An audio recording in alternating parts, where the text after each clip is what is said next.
L'Écosse, l'Angleterre, deux nations que tout oppose sur la planète rugby. Bien que faisant partie de la même entité politique, à savoir la Grande-Bretagne, l'Écosse et l'Angleterre n'ont rien à voir d'un point de vue du palmarès rugbystique. L'arrogante Angleterre est allée une fois sur le toit du monde en 2003, portée par son trio magique, Martin Johnson, Matt Dawson, Johnny Wilkinson. Là où l'Écosse n'a jamais fait mieux que demi-finaliste en 1991, une autre époque, une éternité. Porté par des joueurs comme Gavin Hastings ou encore David Sowell, le 15 du Chardon frôlera l'exploit face à cette même Angleterre. Mais un drop de Christopher Andrew anéantira les espoirs des Écossais à 5 minutes de la fin du match. Sur les 25 dernières années, la perfide Albion reste sur 7 victoires dans le tournoi destination, dont 2 grands chelems, alors que leurs voisins du Nord n'ont jamais gagné le tournoi destination. Le dernier grand tournoi international remporté par l'équipe d'Écosse reste le tournoi 1999 des 5 nations, qui restera comme le dernier tournoi des 5 nations de l'histoire. Enfin, ce qui marque aussi la différence entre ces deux nations, c'est le style de jeu. Là où les Anglais font leur beurre sur la puissance de leurs avants, avec une grosse conquête et sur une utilisation massive du jeu au pied, avec des joueurs comme Maro Itoje, les frères Vunipola ou encore Joe Marler actuellement, les Écossais compensent par une grosse organisation qui leur permet de proposer un jeu aéré, spectaculaire et chatoyant.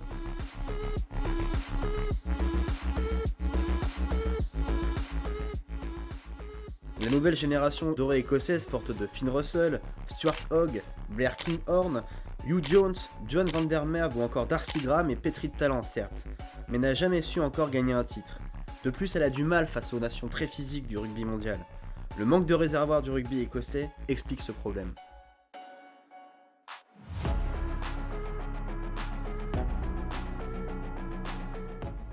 Mais si l'Écosse et l'Angleterre possèdent une vision différente du rugby, l'histoire de ces deux nations est intimement liée. En effet, le premier match de l'histoire entre les deux nations a eu lieu le 27 mars 1871. Au Rayburn Place d'Édimbourg, devant 4000 spectateurs, l'Écosse s'impose devant son public sur le score de 4-1, sur ce qui restera comme le premier match international de l'histoire. L'objet qui représente le mieux la guerre rugbystique fratricide entre Anglais et Écossais est la Calcutta Cup. Ce trophée, introduit en 1879, couronne le vainqueur lors d'un affrontement entre le 15 de la Rose et le 15 du Chardon. Le terme de Calcutta Cup a été imposé suite à la popularité naissante du rugby en Inde à la fin du 19e siècle. En effet, le club du Calcutta Football Club fut fondé en 1873 et devint très vite le club le plus populaire dans l'ancienne colonie britannique. Mais suite à un changement de politique au sein du club, ce dernier périclita rapidement, tout comme le rugby en Inde au profit du cricket, du tennis ou du polo, jugés plus adaptés au climat chaud et humide de l'Inde. Ne voulant pas abandonner ce qu'ils avaient construit, les membres du Calcutta Football Club décidèrent de dissoudre la structure sportive, tout en retirant leurs fonds de la banque. Les fonds furent ensuite fondus pour former une coupe qu'ils remirent à la fédération anglaise en 1878 avec la consigne de la faire disputer de manière annuelle. Confrontation annuelle depuis 1879, ce monument du rugby international a eu lieu à 130 reprises. A vu la perfide Albion s'imposer 71 fois, l'Écosse triompher 43 fois, et 16 fois la rencontre s'est achevée sans vainqueur. Si l'Écosse dominait le début du XXe siècle, le 15 de la Rose assura sa mainmise sur la compétition à partir des années 50, avant d'écraser le saphir écossais à partir des années 90. Entre 1991 et 2017, les Anglais ne s'inclinèrent que 3 fois, pour un match nul et 22 victoires, dont la dernière en 2017 conclut à l'anéantissement des joueurs du Chardon, 61-21. Dans un match où ils avaient pourtant les armes pour rivaliser avec les Anglais. Cet échec du coach Vern Cotter, qui avait repris un 15 du Chardon moribond, fera très mal dans la relation entre le sorcier néo-zélandais et la fédération écossaise, à tel point que Cotter est débarqué en juin 2017 au profit de Gregor Townsend, ancienne gloire du 15 du Chardon des années 90-2000. L'ancien demi d'ouverture commence bien son règne à la tête de l'équipe d'Écosse avec une 3ème place aux 6 Nations 2018 et surtout la victoire face aux Anglais à Murrayfield, grâce notamment à un Finn Russell en pleine bourre et à un Hugh Jones en forme olympique.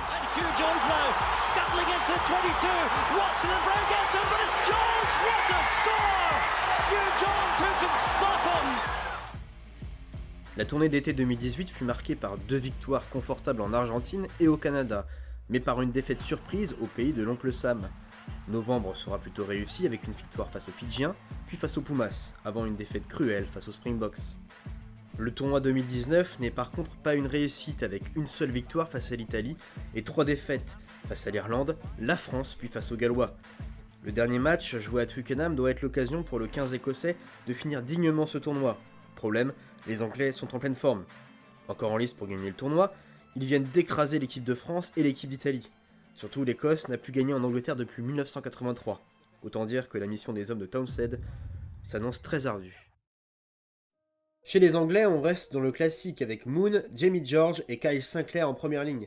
L'attelage en seconde ligne est composé de Launchbury, qui remplace Maro Itoje et George Cruis. Wilson, Curry et Vunipola forment la troisième ligne.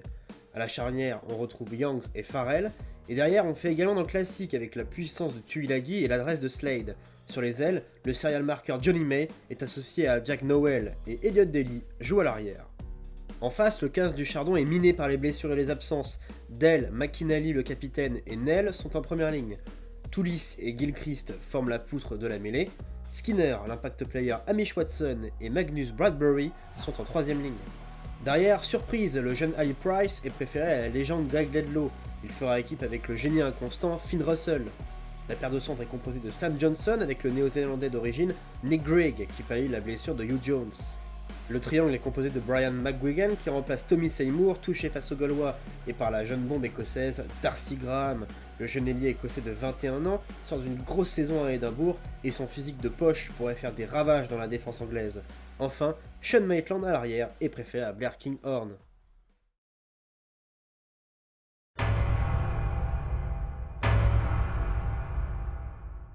Le 16 mars 2019, c'est le grand jour. Les deux équipes montent sur la pelouse de Twickenham. Et dès le début du match, les Anglais attaquent très fort. Youngs écarte pour Sinclair qui donne à Farrell, qui ouvre lui-même vers Daly. Daly fixe et donne à Slade qui s'enfonce dans la défense écossaise. Nowell est décalé, il redresse sa course et résiste au retour de Toulis. 1 minute, un essai, 7-0 pour les Anglais.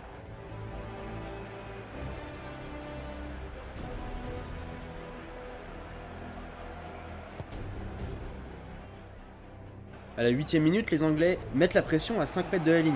Les buts touchent, le maul se forme et Jamie George est propulsé dans le but. 14-0.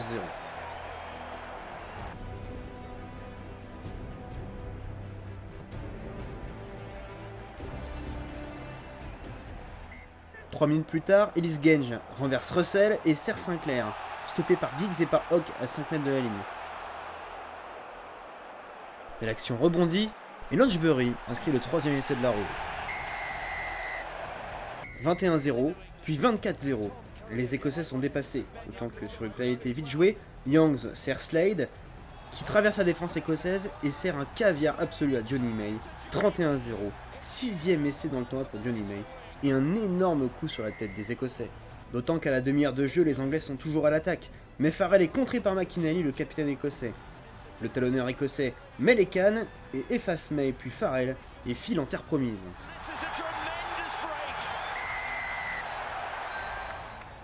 Le Chardon sauve l'honneur, mais le constat est amer pour les hommes de Gregor Townsend, qui n'auront pas existé durant les 40 premières minutes. A l'inverse, les hommes d'Eddie Jones ont joué de manière admirable. Attention cependant aux erreurs d'inattention. L'erreur de Farrell montre qu'il ne faut pas trop se relâcher. And Scotland, I'm sure, will just look to get the ball into touch. Ali Price it is who follows the advice. And what an opening 40 to this finale of the 2019 Guinness Six Nations. Joe Launchbury among the try scorers. England already have a try bonus point. Scotland have been on the rack. Half time, England leading Scotland by 31 points to 7.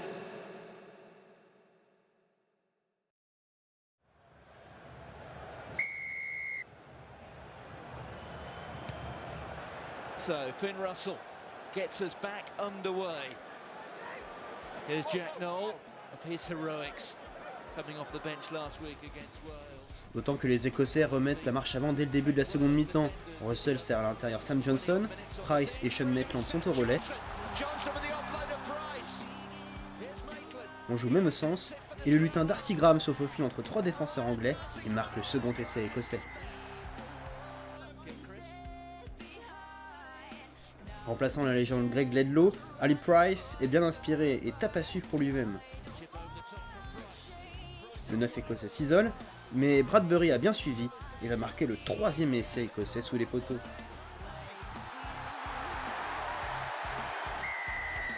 Nick Grigg who's hovered off with that ankle.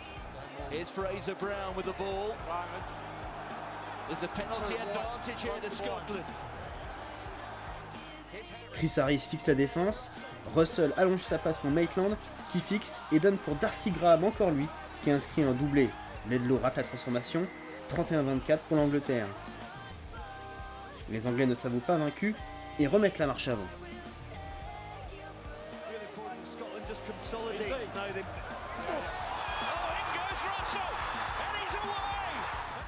Mais la passe de Farrell est trop molle et Russell intercepte. Personne ne le reverra. 31 partout, l'Écosse est de retour. Monter en pointe à mi-terrain était risqué, mais Russell a bien anticipé et marque le 5e essai écossais. Tétanisés, les Anglais ne font que défendre, alors que les Écossais, donnés pour morts il y a moins d'une heure, sont en position de gagner ce match.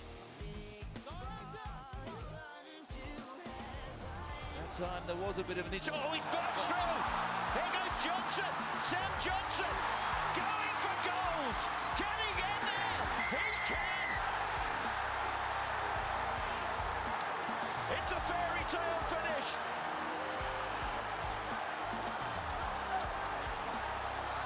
Surely the most extraordinary test match you've ever seen. Oh my goodness. Russell encore lui envoie Sam Johnson qui perce, élimine Nowell, puis Daly et enfin Spencer. Avec la transformation, l'Écosse mène de 7 points, il reste 3 minutes à jouer. There's Hughes. Mais les fautes écossaises coûtent cher et les Anglais se retrouvent en position de marquer.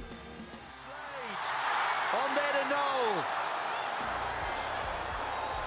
No, 16, last feet. Don't forget there's still the penalty advantage being played.